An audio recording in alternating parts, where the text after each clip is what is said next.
embark on my thesis in Japan, I must ask a really important question, like what good does looking at the past and looking at recipes do for us in the present? And I have to ask myself, does this really make a difference in today's landscape? So with this presentation, I'm going to explore what this does and see how cultural and culinary traditions can help bring people together across time. And to do this, I started looking at what's happening today. And besides looking at the archaeological record, we can see different people coming together through community cookbooks, and even recipes are being passed along on gravestones, as we can see here. This is done by Chantal La Rochelle, and they go to cemeteries and they actually bake these recipes or cook them. And then they also do a research on the individual who put them out there and gives light of who this person is and who they were within their communities and what these recipes mean for them. So how to relate this all and how we can use this as a tool to bring people together.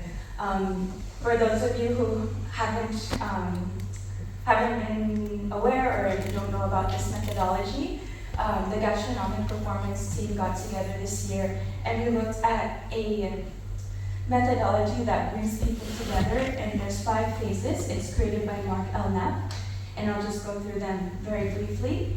But essentially our group took these ideas and then related them throughout the cooking process to have individuals come together and make a relationship. And through our experiments, we found that this was quite successful. And while some of these stages could be worked on a little bit more, overall, we can see that the stages are present within cooking. And so this brings me to a new question. So what if, rather than building relationships between people in the present, like we did in our gastronomic performance group, can we use this research and methodology to look at building relationships across the temporal space? And so I actually took this methodology and I did self-experiments. And I chose a recipe by an individual named Betty, and I decided to make their famed rhubarb cake. And so I went through all the stages myself, and I started in 1, initiating, part of Knapp's method, and then applying it to the temporal cooking method that I'm exploring here.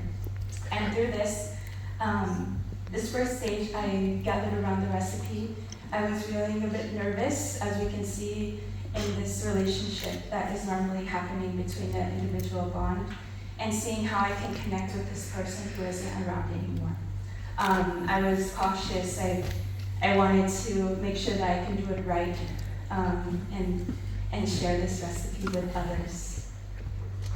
And so I went over to the second phase of experimenting and recreating this recipe and trying to substitute different ingredients. And I had to substitute butter for the Crisco, so it wasn't working quite right, and I wasn't sure if it was going to work, just like in the second phase of bond making. And so I got to phase 3. I'm feeling happy, I'm excited, I'm smelling all the beautiful smells. I'm starting to know this person through this recipe. And then 4, integrating. I'm feeling comfortable. I know that it worked out. It's just cooling. And I'm so excited to taste this and really get to know this person. And I feel like I'm part of them because I know that they've made this so many times. And then step 5. Step 5 is bonding in the Knapp's method. And through this, it's a point of sharing.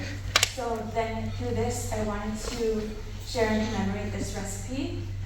And with that, I will be passing around the cake that I made. And they often packed peaches together with their dad. Perhaps this is where her love for gardening came from. And she grew a garden with a variety of plants and even was awarded Garden of the Month. She grew her own rhubarb too. One time on the farm when she was a child, she accidentally spilled rat poison into the sugar, and since it was rationed during war times, they were not able to get any for another month. Therefore, no rhubarb cake at that time. This must have been especially devastating for her, as her love for sweets, especially ice cream, was well known among her family and friends. Her passion for music was unparalleled from a young age, leading her to direct a community choir for over 50 years. Betty's musical journey even took her to the prestigious Diehl, where she showcased her exceptional talent leading the choir. There is even going to be a musical park dedicated in her name. In addition to her musical accomplishments, Betty had a brief but memorable role in the 1995 film Outbreak. Her life was a rich tapestry woven with music, nature, and sweet delights, leaving an enduring legacy in the hearts of all who know her. Please get to know her through this and cherish her beloved recipe for rhubarb cake. And of course, you should always have good ice cream. So this is me, Betty.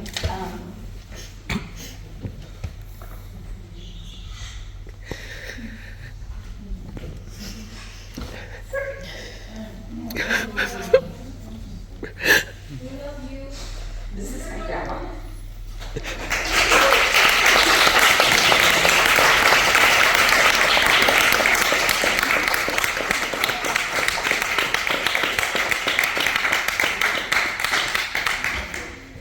And I wanted to use this methodology to reconnect with her.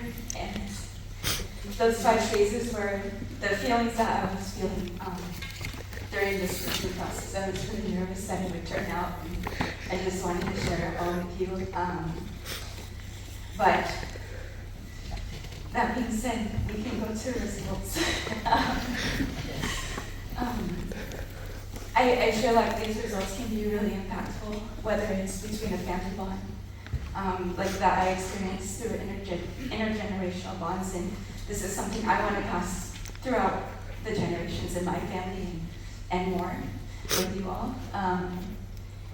And while I embark onto a new journey, I'm really excited to get involved in cultural recipes, all of these different things, and looking at the archaeological record to preserve different people's recipes and spread their knowledge and expertise and stories. And I think through recipes we can really find a lot of stories and share it with others.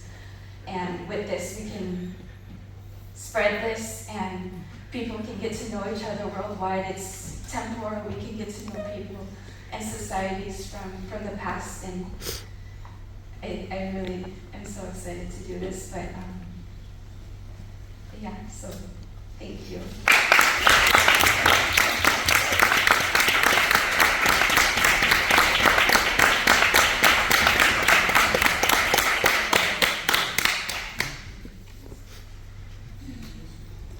I wanted to ask something, but I'm not sure I want to ask anything anymore, but I will try. Because I think it's so sensitive that any question would ruin the mix of the presentation. But what did you learn about your grandmother preparing the recipe? That's one question. And the other one is, what kind of relationships do you think we can create with the ones that are not here anymore? Like, because it's different, and the NAP methodology is a lot about physical behavior, no? There are few things that are related to looking in the eyes of the other person and like more behavioral things. With this perspective that is so intimate, how do you see this? How do you see the creation of bonds? And what did you learn about your grandmother? Yeah, so during this... Thank you. Thank you very much. Thank you very much for this. It was really nice. So during this time, I was able to speak with my aunt and hear some different stories and be reminded of these different adventures that she would carry, and for me that is something special. And I also learned that even when I was going through these phases, I was really anxious that it would turn out fine. I felt like when I remember her, it calms me down and it's going to be fine, it's going to turn out. And will it be exactly like hers? No, but that's okay. And looking at this on a broader landscape, I think that if there's enough data about individuals in the past, whether it's archaeologically excavated or passed down by words, I really think that this data can help fulfill like that missing person within the NAPS method. And even though they aren't there physically with you, you can learn how they would do something through a recipe. And with this data backed up, then you can kind of understand who they are. And looking at the ingredients and methods that they use, it can really tell a lot about them, especially like looking at this recipe now.